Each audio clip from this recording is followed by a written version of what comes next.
Assalamualaikum warahmatullahi wabarakatuh. Jumpa kembali sahabat sekalian dalam seri pembelajaran elektronika analog 1. Kali ini kita akan membahas tentang topik regulator tegangan meliputi dioda Zener dan IC regulator. Ini adalah topik-topik yang akan kita bahas pada kesempatan kali ini. Yang pertama, kita akan melakukan review terhadap diagram blok power supply yang sudah disampaikan pada pertemuan sebelumnya. Kemudian kita akan membahas tentang beberapa karakteristik supply dari suatu power supply. Kemudian yang ketiga, kita akan membahas tentang regulator dengan menggunakan dioda Zener. Dan terakhir kita membahas penggunaan IC monolitik linear regulator. Ini adalah blok diagram power supply sebagai pengingat dari yang sudah disampaikan pada pertemuan sebelumnya, di mana kalau kita lihat di sini maka blok diagram rangkaian power supply dan regulator itu ditunjukkan dengan beberapa blok yang tampil di sini.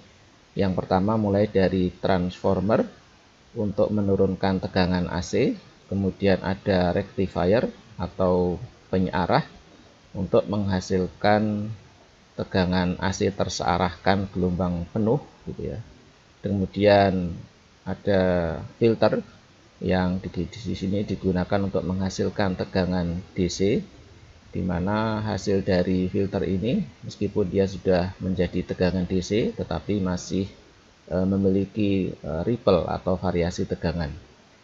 Kemudian setelah itu ada regulator ya, diantaranya nanti dalam bentuk IC, di mana regulator ini berguna untuk selain untuk mengecilkan ripple dari blok sebelumnya sebagai output dari filter ya, tetapi juga untuk menjaga tegangan output gitu ya pada nilai yang sama meskipun ada variasi input tegangan AC dan juga ada perubahan pada beban.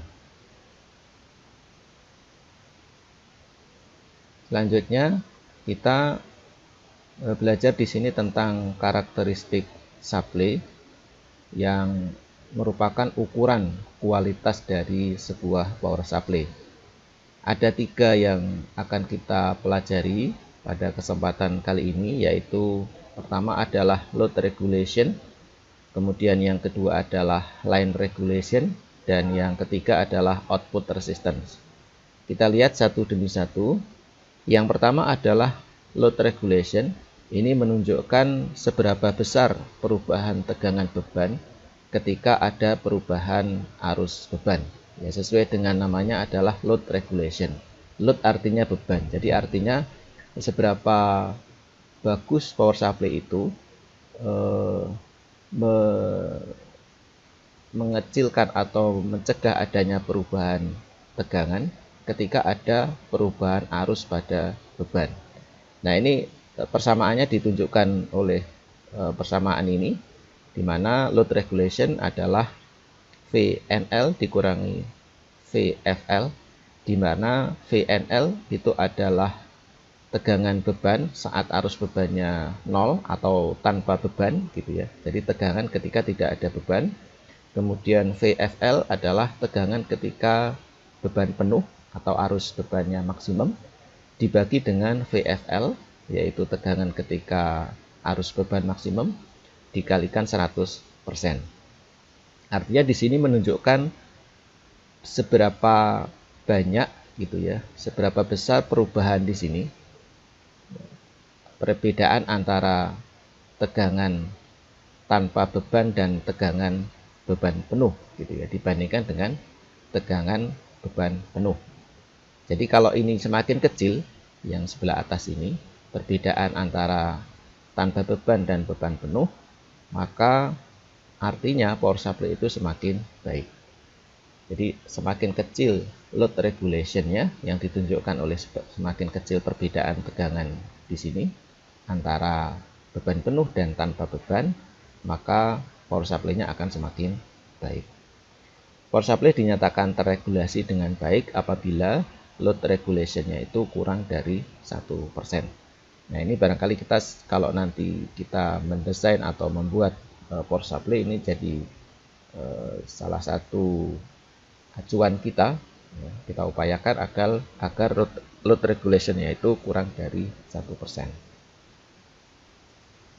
Karakteristik kedua yang menunjukkan ukuran kualitas suatu power supply adalah line regulation, di mana line regulation adalah menunjukkan seberapa besar perubahan tegangan beban ketika ada perubahan tegangan sumber atau tegangan input dari power supply. Jadi kalau yang sebelumnya load regulation itu terkait dengan perubahan pada sisi beban. Nah, kalau line regulation itu terkait dengan perubahan pada sisi input atau sumber dari power supply. Di sini ditunjukkan persamaan untuk menghitung line regulation, yaitu VHL dikurangi dengan VLL dibagi dengan VLL kali 100%, di mana VHL itu adalah tegangan beban saat tegangan sumber atau tegangan inputnya itu berada pada nilai yang paling tinggi. Sedangkan VLL adalah tegangan beban saat tegangan sumbernya itu berada pada nilai paling rendah.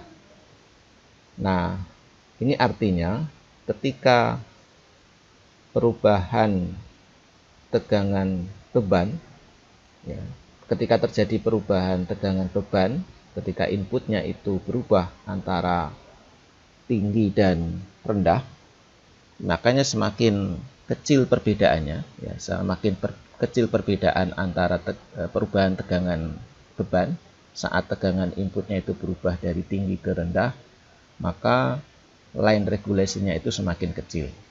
Dan semakin kecil line regulation, artinya power supply-nya itu semakin baik. Artinya perubahan sumber, ya, pada sisi sumber, perubahan tegangan pada sisi sumber itu tidak terlalu mempengaruhi tegangan beban. Nah, power supply yang terregulasi dengan baik itu dikatakan baik begitu ya kalau line regulation-nya itu kurang dari 0,1%. Artinya output dari power supply yang berupa tegangan itu bervariasi dalam rentang 0,1% ketika tegangan sumbernya bervariasi dari nilai tegangan tertinggi hingga terendahnya. Kemudian yang ketiga adalah output resistance atau resistansi Thevenin atau resistansi output, ya, di mana ini menentukan load regulation. Jadi kalau output resistansi itu semakin kecil, maka tentu load regulation-nya itu akan semakin baik atau semakin kecil.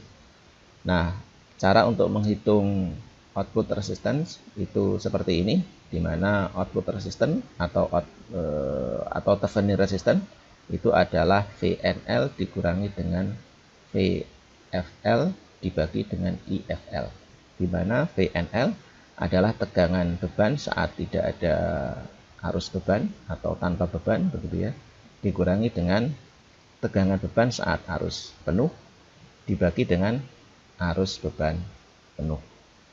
Nah, artinya kalau ini semakin kecil, maka artinya perubahan tegangan beban itu juga semakin kecil.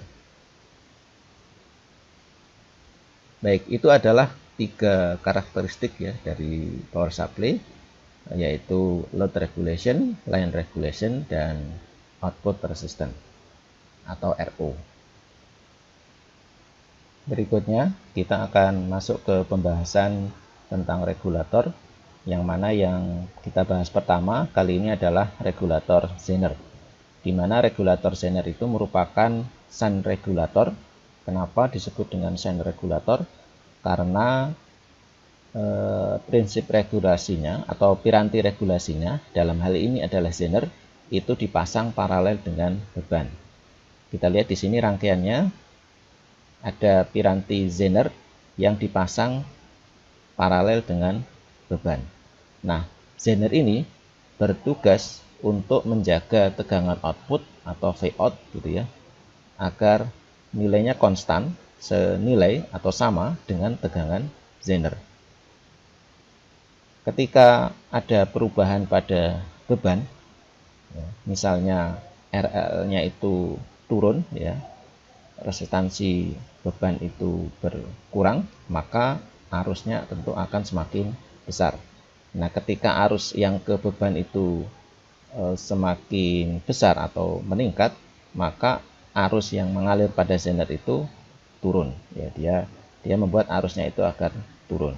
Nah, ketika arus bebannya itu berkurang, maka tentu supaya menjaga agar Vout-nya ini sama, maka arusnya kan harus dibuat berkurang. Nah, ketika arusnya berkurang, maka sebagian arus yang lain itu akan lewat ke zener. Itulah adalah prinsip menjaga tegangan konstan oleh piranti dioda zener. Dan ini adalah beberapa persamaan yang mungkin kita bisa gunakan nanti untuk menghitung seberapa besar, katakanlah misalnya RS yang dibutuhkan untuk satu kondisi zener tertentu, misalnya tegangan zener tertentu, karena kita misalnya butuh tegangan output tertentu, berarti kita cari zener dengan tegangan zener sama dengan tegangan output. Kemudian kita juga misalnya mengetahui berapa disipasi daya maksimum dari zener, itu nanti kita hitung dengan persamaan-persamaan ini untuk menentukan berapakah RS yang kita pasang. Ini persamaan-persamaan yang penting untuk ketika kita membuat rangkaian regulator dengan menggunakan dioda zener. Nah, ini sebagai latihan, ada sebuah rangkaian regulator zener seperti ini, di mana di sini ada RS yang dipasang seri dengan zener dan resistansi beban. Nah, di sini diketahui bahwa dioda zener itu memiliki tegangan zener 10 volt, artinya output pada beban itu akan dijaga tetap nilainya pada 10 volt. Dan disipasi daya dari zener ini adalah 1 watt. Jadi kita diminta untuk menghitung berapakah nilai RS gitu ya, agar dioda zener ini tetap aman. Tetap aman artinya adalah IZ, ya, IZ arus pada zener itu kita atur atau kita jaga nilainya sedemikian rupa supaya disipasi daya pada zener itu tidak lebih daripada 1 watt. Kita jaga supaya disipasi daya di zener itu tidak lebih dari 1 watt. Dalam kondisi yang paling buruk ya, ketika IL-nya itu minimum. Ketika IL-nya itu minimum, maka tentu arusnya itu akan sebagian besar mengalir pada IZ. Ya, arusnya akan mengalir di zener. Nah, disitulah kita jaga supaya zenernya tidak melewati batas daya 1 watt. Nah, silakan Anda kerjakan, dicoba begitu ya, ketika nanti sudah ketemu jawabannya atau ketika nanti ada masalah, kesulitan dalam menyelesaikan, bisa menghubungi kami melalui komen di channel ini atau melalui sarana komunikasi yang lain.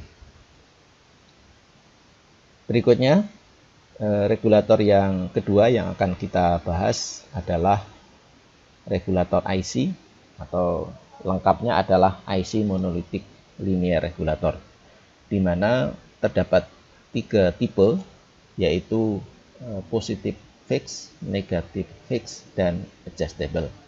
Fix artinya tegangannya itu adalah tetap, sedangkan adjustable artinya bisa kita atur.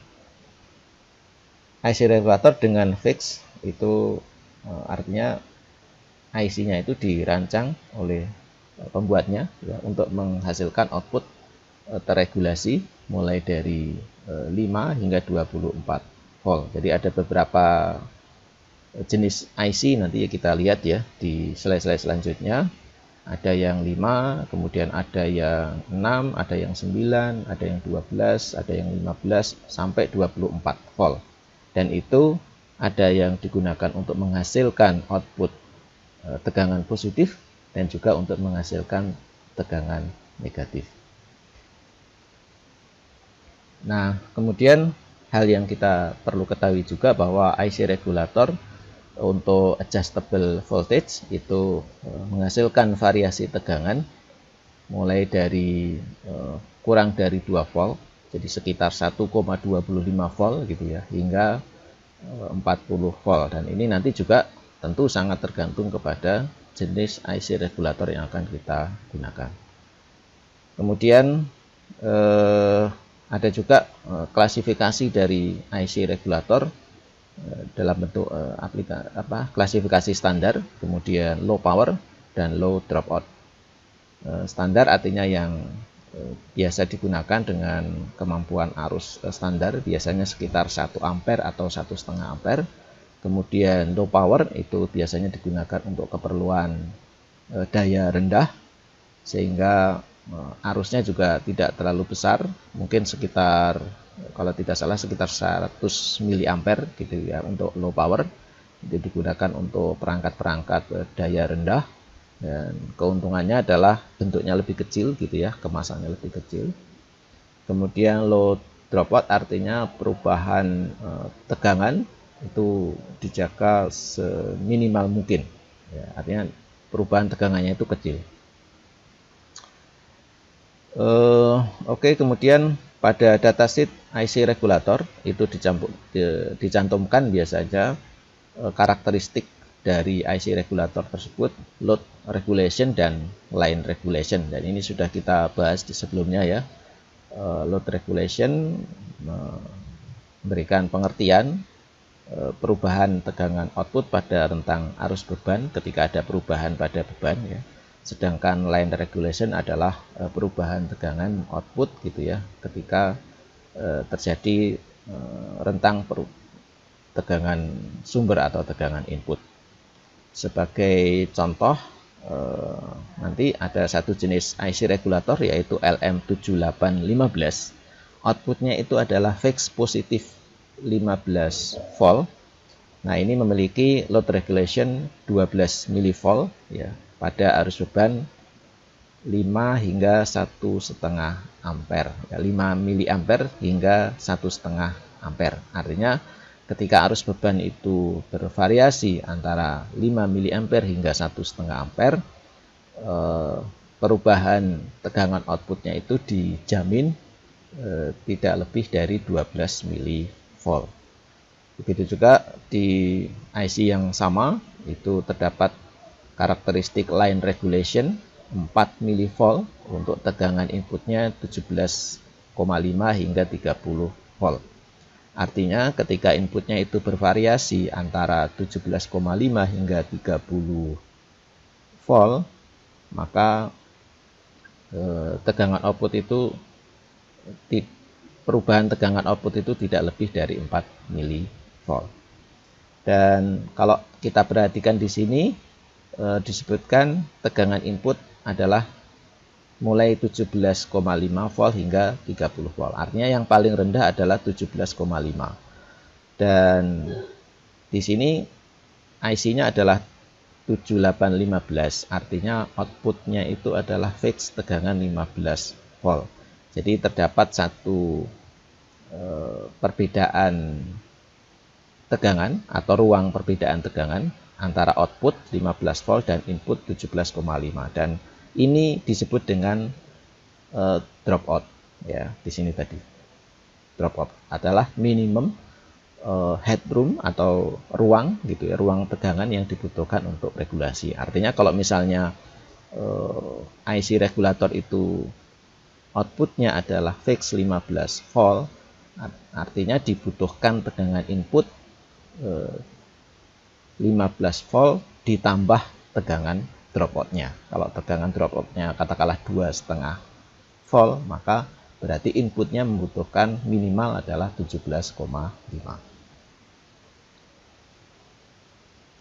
Nah, ini kita bahas pertama ya, agak detail untuk masing-masing IC fixed regulator. Untuk IC masing-masing IC regulator ya. Yang pertama adalah IC fixed regulator 78XX. XX itu nanti menunjukkan berapa tegangan outputnya. Jadi kalau misalnya tegangan outputnya adalah 5 volt, berarti nanti XX-nya adalah 0,5. Jadi kalau disebutkan IC fixed regulator 7805, artinya itu adalah IC regulator yang menghasilkan tegangan output fix 5 volt. Kalau 7812 artinya outputnya adalah 12 volt. Nah, ini adalah contoh kemasan, ya, contoh salah satu kemasan. Ini disebut dengan kemasan kode TO220, ya, TO220. Kemudian di sini adalah contoh rangkaian sederhananya, contoh rangkaian paling minimal dari LM7805, ataupun nanti juga sama, berlaku yang sama untuk IC fixed regulator 78 yang lain. Di mana di sini terdapat kapasitor C1 dan C2. C1 itu untuk mencegah osilasi dan C2 itu untuk meningkatkan respon transient pada Vout. Nah, pada datasheet diantaranya disebutkan LM78XX ya, seri LM78XX itu memiliki tegangan dropout antara 2 hingga 3 volt ya, tergantung dari tegangan outputnya. Jadi artinya agar berfungsi dengan baik, Vin-nya itu harus lebih tinggi, minimal 2-3 volt ya, daripada Vout. Jadi kalau misalnya di sini adalah 7805, dikatakan di datasheetnya memiliki tegangan dropout 2 volt, artinya inputnya harus kita berikan itu minimal adalah 2 ditambah dengan outputnya yaitu 5, jadi minimal 7 Vin-nya.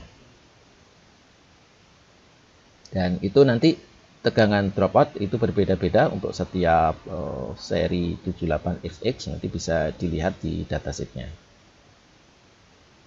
Kemudian selanjutnya ini adalah IC fixed regulator seri 79XX. Kalau sebelumnya 78, sekarang 79. Jadi sebetulnya ini sama saja, hanya bedanya kalau 79 itu menghasilkan tegangan output negatif. Jadi kalau 7905 artinya outputnya nanti minus 5 volt. Kalau 7915 artinya outputnya adalah minus 15. Nah, bentuk kemasannya juga sama, hanya berbeda dalam hal kakinya. Coba Anda perhatikan ya, kakinya itu berbeda. Kalau di 79 itu kaki nomor 1 adalah ground, kaki 2 input, kaki 3 output. Jadi groundnya adalah di kaki nomor 1. Sedangkan pada 78 ya, seri 78, kaki nomor 1-nya itu adalah input. Jadi ini 1 dan di sini digambarkan ini 1. Jadi 1-nya itu adalah input. Sedangkan 2-nya adalah ground. Jadi groundnya itu pada nomor 2. Sedangkan pada seri 79 groundnya itu pada nomor 1.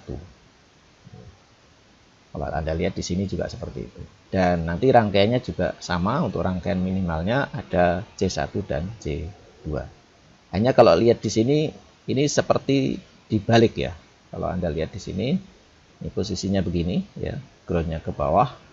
Kalau di sini di 79 groundnya itu ke atas dan ini di tengah. Oke, jadi artinya di sini inputnya itu artinya diberikan tegangan negatif. Ya, jangan lupa ya, nanti inputnya adalah tegangan negatif. Oke, nah selanjutnya bagaimana kalau kita menginginkan outputnya itu positif dan negatif? Nah, maka itu dua tadi 78 dan seri 79 itu bisa kita kombinasikan ya, kita buat bersama. Jadi kita buat seperti ini ya. Di sini di atas adalah 78 dan di bawah 79. dengan inputnya adalah untuk yang 78 adalah plus V-in, kemudian yang untuk 79 minus V-in, maka kita akan dapatkan di sini tegangan output terregulasi dengan ada yang positif dan ada yang negatif. Kemudian di sini kita lihat ditambahkan perbedaan dengan sebelumnya, ada tambahkan dioda ya untuk menjamin kedua regulator itu bekerja pada kondisi operasinya. Oke, terakhir ini adalah IC adjustable regulator. Di antaranya adalah seri LM317, LM337, 338 dan LM350. Ini adalah IC adjustable regulator 3 terminal. Dan ini masing-masing nanti Anda bisa cek kegunaannya masing-masing pada datasheet. Kalau tidak salah yang 317 ini untuk positif ya, kemudian yang 337 itu untuk yang negatif. Kemudian arus outputnya itu bervariasi nanti ya, ada yang 1,5 hingga 5 ampere. Contoh LM317 ini adalah adjustable IC regulator, outputnya adalah 1,5 ampere. Dan ini adalah contoh rangkaiannya. Kalau kita perhatikan di sini, ya setelah P-nya arah dan filter, ini kita bisa pasang LM317. Kemudian ada satu resistor di sini. Kemudian juga di sini ada resistor variabel. Dan resistor variabel inilah yang nanti kita bisa ubah-ubah untuk menentukan perubahan pada Vout. Yang mana Vout-nya itu bisa dihitung gitu ya, bisa dicari dari persamaan ini. R1 plus R2 dibagi R1 dikalikan dengan Vref ditambah arus adjustment kalikan R2. Jadi artinya kalau kita melihat di sini nanti sangat ditentukan oleh R2 ya. R2-nya itu ketika kita ubah R2 maka kita akan merubah Vout. Namun di sini kelemahannya adalah dia tidak bisa mulai dari 0 volt.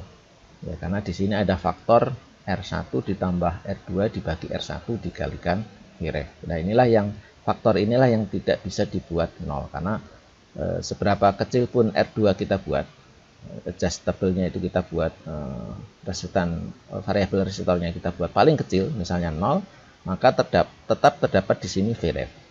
Ya, ini kan kalau ini dibuat 0 R2-nya, maka di sini adalah R1 dibagi R1 artinya 1. 1 dikalikan Vref artinya sama dengan Vref. Jadi Vout itu minimal akan sama dengan Vref, jadi tidak sama dengan 0. Dan kalau LM317 ini kalau tidak salah di datasheet-nya disebutkan bahwa Vref-nya itu adalah 1,25 volt. Oke, ini adalah karakteristik untuk beberapa IC yang tadi kita bahas ya, mulai seri 78, kemudian ini sama dengan seri 79 ya. Ini juga ada deh 79, sorry. Ini juga ada. Ya, kalau kita lihat ya perbedaannya hanya pada Vout-nya saja. Kemudian juga LM317, 337, 38 itu sudah ditampilkan ringkasannya di tabel ini. Jadi kalau kita menginginkan katakanlah misalnya IC adjustable regulator, kita membuat power supply yang adjustable dan kita ingin arusnya cukup 1,5 ya maksimal, kita bisa gunakan LM317. Tapi kalau kita ingin membuat power supply dengan output arusnya adalah 5 ampere, maka kita gunakan LM338. Dan ini adalah rangkuman karakteristik dari setiap IC adjustable regulator tadi. Sorry, IC regulator tadi. Baik, saya kira itu saja sebagai pembahasan pada seri kali ini. Mudah-mudahan bermanfaat dan saya mohon maaf atas kekurangan yang ada. Terima kasih atas perhatiannya. Wassalamualaikum warahmatullahi wabarakatuh.